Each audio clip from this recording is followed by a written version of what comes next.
ఈరోజు తమిళనాడులో ఒక ఘటన జరిగింది. ప్రముఖ మ్యూజికల్ డైరెక్టర్ ఇళయరాజాకు ఘోర అవమానం జరిగింది.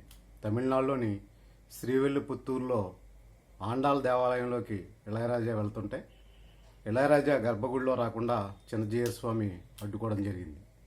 ఇది చాలా దౌర్భాగ్యమైనటువంటి స్థితి. ఈ దేశంలో ఇంకా వివక్షత కొనసాగుతుంది దళితుల పట్ల అన్నదే ఇళయరాజాని బట్టి మనకు తెలుస్తుంది. ఇళయరాజా అయినప్పటికీ కూడా ఈ దేశంలో ప్రముఖమైనటువంటి మ్యూజిక్ డైరెక్టర్గా అనేక జాతీయ అవార్డులు అందుకున్నటువంటి వ్యక్తి. ఈ దేశంలో ఇలాంటి వ్యక్తులను కూడా గర్భగుడిలోకి రానివ్వకపోతే ఈ దేశంలో సామాన్యమైన దళితుల పరిస్థితి ఏటో ప్రజలు అర్థం చేసుకోవాలి. గతంలో రామ్నాథ్ కోవింద్ మాజీ రాష్ట్రపతి ఆయన్ని మరి పూరిలో జగన్నాథ ఆలయంలోకి రాకుండా అడ్డుకున్న పరిస్థితులు మనం చూస్తున్నాం. ద్రౌపది ముర్ము ఎస్టీ రాష్ట్రపతి అయినందున ఆవిడికి పార్లమెంట్ ఓపెనింగ్కి ఆవిడ్ని ఆహ్వానం కూడా ఆవిడికి లేదు. ఈ రకంగా మరి మనువాదులు ఈ దేశంలో దళితులు అవమానిస్తూనే ఉన్నారు. ఒక పక్క దళితులు మతం మారిపోతున్నారంటూ వారు వేరే మతాల్లోకి వెళ్ళిపోతున్నారంటూ గొగ్గోలు పెట్టే సనాతనవాదులు దీనికి సమాధానం చెప్పాలి.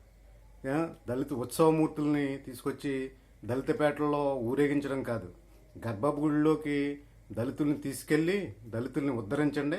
అప్పుడు మీరు సనాతన ధర్మాన్ని నెత్తి మీద ఎక్కి ఊరేగించవచ్చు. పవన్ కళ్యాణ్ లాంటి వాళ్ళు దీని మీద స్పందించాలి. నీకేదో అవమానం జరిగింది, తిరుపతి లడ్డూలో కల్తీ జరిగిందని మొత్తం మిట్లన్నీ కడిగేసావు కదా. ఈరోజు ఒక దళితుడికి మీ సినీ ఫీల్డ్లో నీ సినిమాలకి, మీ అన్నయ్య సినిమాలకి బోల్డ్ అని పాటలు రచించినటువంటి మ్యూజిక్ డైరెక్టర్ అయినటువంటి ఇళయరాజాను అవమానపరిచారు. సాక్షాత్తు చిన్నజీయర్ అడ్డుకున్నాడు. దీనికి పవన్ కళ్యాణ్ ఏం స్పందించాడో ఒకసారి ఆలోచించాలి.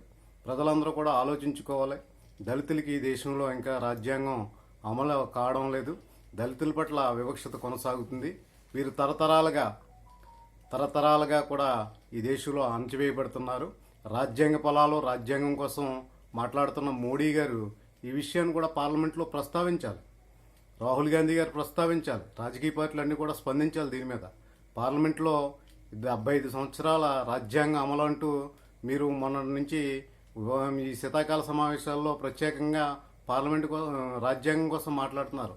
ఈ దళితులకి ఇంకా కూడా రాజ్యాంగంలో ఫలాలు అందలేదని మనువాదులు ఈ దేశంలో మనుధర్మశాస్త్రం మరి అమలు చేస్తున్నారని మరి ప్రజలందరూ కూడా గమనించాలని కూడా కోరుకుంటున్నాం. నమస్కారం.